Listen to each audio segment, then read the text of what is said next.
Happy good day everyone and welcome back to sa ating channel at sa video ito ay gagawa tayo ng chicken inasal.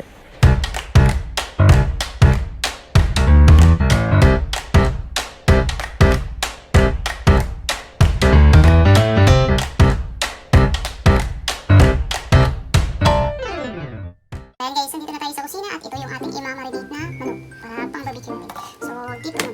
So, meron tayo ditong bawang at onion. So, yan na itong mga gagamit.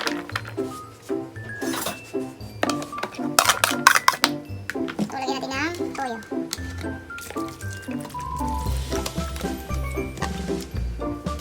So, lagyan natin ng buong paminta.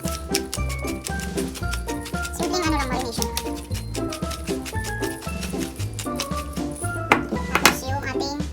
White na paminta. Powder white pepper. Ayan natin. Tapos, lagyan natin ng powder garlic.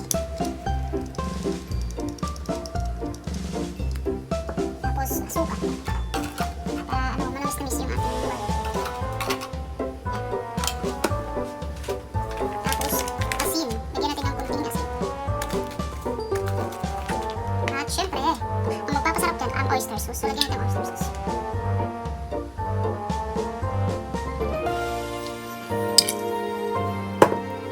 Tapos, hahaluin natin.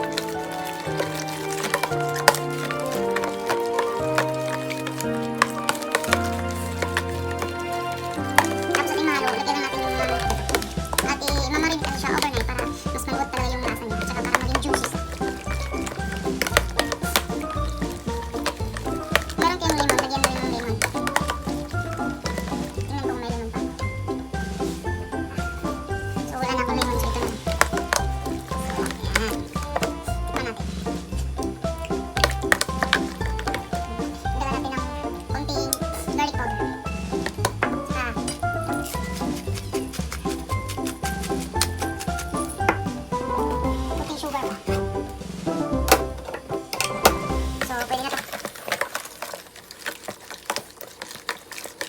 So, lagyan natin isa-isa. So, kamayin na natin guys para mas madali. Iniwa ko siya para manok yung ano niya lasa. Ayan.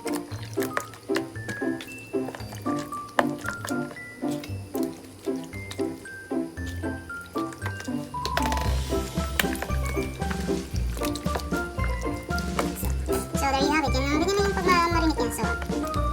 So, bukas na natin ito ulit ito eh. So, yan na. So, see you tomorrow pag i-ano na natin siya. Iba-barbecue na natin siya.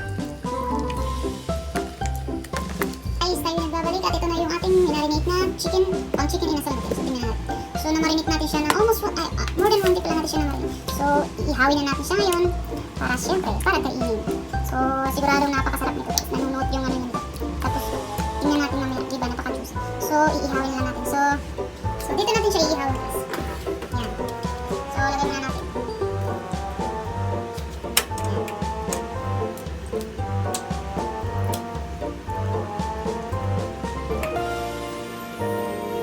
Tatlong ganyan siguro kasi. Tingnan natin.